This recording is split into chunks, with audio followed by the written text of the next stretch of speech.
Kemudian jarak antara adzan dan iqamah di sini kata Nabi SAW, waj'al baina adzanika wa iqamatika, dan jadikanlah antara adzan dan iqamah miqdar ma yafrugu al-akilu min aqlihi, kira-kira seukuran orang yang sedang makan menghabiskan makanannya. Gitu. Nah di sini teksnya hati-hati.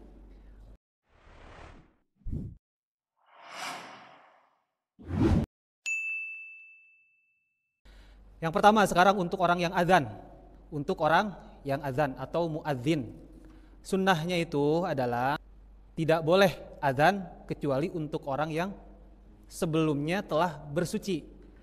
Artinya disunahkan di sini sebelum azan itu kita memiliki wudu, sunnahnya seperti itu. Ya, baik. Yang pertama itu untuk muadzin. Kemudian yang kedua, ketika melaksanakan azan, ketika azan, muadzin itu disunnahkan untuk menutup kuping dengan jari, Di sini kan ada nih hadisnya dari Juhaifah radhiyallahu anhu bahwa Juhaifah ini melihat Bilal bin Rabbah ketika azan menutup kedua kupingnya dengan kedua jarinya. Jari ditutup kedua kupingnya, kan mohon maaf ini kuping kan ada pentil sedikit nih sebelum bolongan ini nih. Nah itu ditutup rapat. Ditutup rapat. Fungsinya apa? Fungsinya supaya suaranya itu powerful. Karena kalau ditutup kuping kita, itu kan kalau dalam ilmu kedokteran THT itu tenggorokan, hidung dan telinga. Itu satu jalur kan? Tenggorokan kan jalurnya langsung ke mulut kan? Kalau ini ditutup, jadi secara otomatis si suara itu bisa keras, powerful. Nah gitu. Maka yang dilakukan Bilal untuk mengumandangkan azan supaya azannya keras suaranya, nah itu ditutup kupingnya dengan kedua jarinya. Makanya sunnah seperti itu. Jadi jangan hanya gini aja, Allahu Akbar, enggak, tapi ditutup sama jari kita. Tutup di lubang kupingnya ini kita ditutup, gitu. Nah itu sunnahnya seperti itu. Hadisnya aja di situ, ada di nomor berapa kalau di situ ya? Dari Abi Juhaifah. Jadi wa'is bi'ahu fi udunaihi, dan Bilal meletakkan dua jarinya di lubang kupingnya. Itu sunnah untuk muadzin. Jangan langsung dicolok ke bolongannya, kan ada pentilnya di sini, pentilnya yang ditilep, dilipat. Gitu. Ditelep mau korupsi ya. Itu untuk muadzin. Kemarin yang ditanyakan Pak Ustadz David pun berkaitan dengan muadzin kan. Man azana fahuwa yuqimu, barang siapa yang azan maka dia yang iqomah, kan gitu kemarin. Itu untuk muadzin. Nah, muadzin itu disunahkan ketika mengucapkan hayya 'alas shalah dan hayya 'alal falah, lehernya ke kanan ke kiri. Ke kanan ke kiri. Sambil tutup hayya 'alas shalah. Hayya 'alas shalah balik lagi ke kanan. Hayya 'alas shalah yang kedua, hayya 'alal falah ke kiri, hayya 'alal falah kedua yang bagian ke kanannya. Nah itu sunnahnya. Dulu dipraktekkan seperti itu karena belum ada speaker toa kan kayak gitu. Jadi supaya menjangkau suaranya ke seluruh pelosok negeri Madinah. Tapi sekarang gimana kalau sudah ada speaker, ya kan? Masa iya?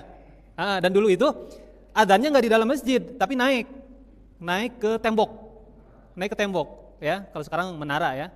Sekarang ganti naiknya muadzin itu ya dengan adanya toa itu, ya kan? Dengan ada toa. Perlukah si muadzin muter lehernya, bukan badannya ya, muternya lehernya? Ya, menurut sebahagian ulama karena sekarang sudah pakai alat pengeras suara, jadi hal itu tidak dibutuhkan. Artinya muter-muter leher itu nggak dibutuhkan karena sudah diwakili sama toa itu ya. Kadang-kadang satu menara itu toanya ada 4 kan, bahkan ada yang 5 gitu kan. Itu sudah mencukupi. Jadi kalau mau muter leher boleh, kalau tidak pun boleh. Nah, itu. Baik, sekarang masalah tentang jarak dari azan ke iqomah. Kan kita suka mempertanyakan ya, jarak dari azan ke iqomah. Nah, di sini pun ada hadisnya mengenai hal itu. Nah ini dari Jabir bin Abdillah radhiyallahu anhu. Nabi Shallallahu alaihi wasallam memerintahkan kepada Bilal, kata Nabi seperti ini, teks kepada Bilal. Idza adzanta fatarassal. Apabila kamu azan, maka pelan-pelan aja. Bukan suaranya pelan-pelan. Apa ya pelan-pelan itu? Suaranya keras tapi temponya, betul. Temponya jangan terlalu terburu-buru, jangan terlalu cepat. Fatarassal itu seperti itu. Itu sunnahnya di azan. Kalau iqamah, wa idza aqamta fahdur. Atau fa idza aqamta fahdur. Dan apabila iqamah, enggak apa-apa temponya dicepatin. Karena apa? Karena azan itu diperlambat, tujuannya untuk memanggil orang datang ke masjid. Kalau iqamah kan orang-orangnya udah ada di masjid. Orang-orangnya udah ada di masjid, tinggal siap untuk melakukan sholat. Jadi boleh iqamah itu. Nah itu, jadi kita bisa praktekkan juga di sini sebagai makmum bahwa kita sunnahnya mendengar azan langsung ke masjid. Jangan nunggu dulu iqamah. Ya, jangan dulu belum qomat nih gitu kan. Belum qomat lah. Baru azan. Nah itu setan itu sebetulnya. Ya. Pas azan buru-buru langsung ke masjid. Bagusnya sebelum azan itu kita sudah memiliki wudu. Nah, itu. Kemudian jarak antara azan dan iqamah di sini kata Nabi SAW, waj'al baina adzanika wa iqamatika, dan jadikanlah antara azan dan iqamah miqdaru ma yafrugu al-akilu min aklihi, kira-kira seukuran orang yang sedang makan menghabiskan makanannya. Gitu. Nah di sini teksnya hati-hati. Bukan, jadi ukurannya itu bukan dari pas mau makan sampai selesai, bukan. Tapi ketika yang makan sedang makan azan. Nah sampai menyelesaikan makan itu, nah itulah jarak antara azan dan iqamah. Kalau mau dimenitkan sekarang, menitnya kira-kira 5 menit, maksimal 10 menit. Ya maksimal itu udah maksimal 10 menit itu. Dari azan sampai iqamah, ya 10 menit maksimal. Ya, baiknya beres azan, tunggu sampai 5 menit. Nah baru setelah 5 menit kita imam menyuruh muadzin untuk iqamah. Nah ini yang menyuruh iqamah itu siapa? Ya imam. Ya, al muadzinu amlaku bil adani. Itu. Jadi muadzin itu dia yang memiliki azan, termasuk waktunya. Ya, kalau azan itu ya terserah muadzin.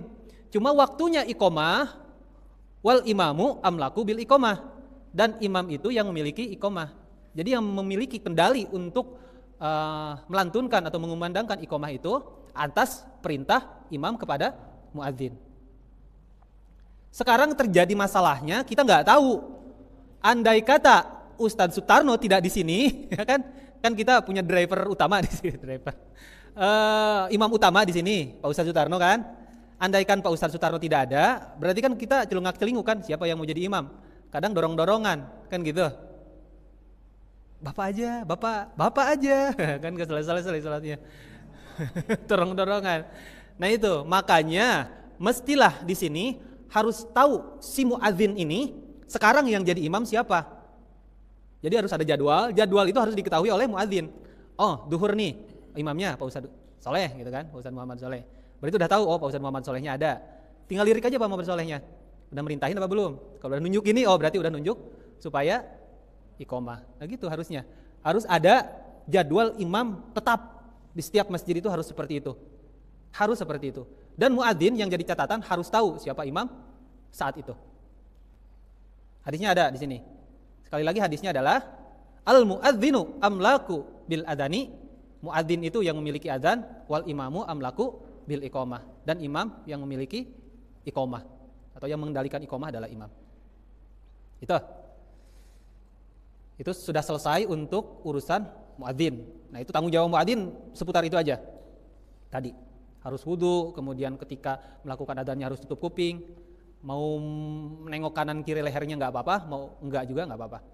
Kemudian harus diatur juga antara jarak setelah dia adzan ke iqamah.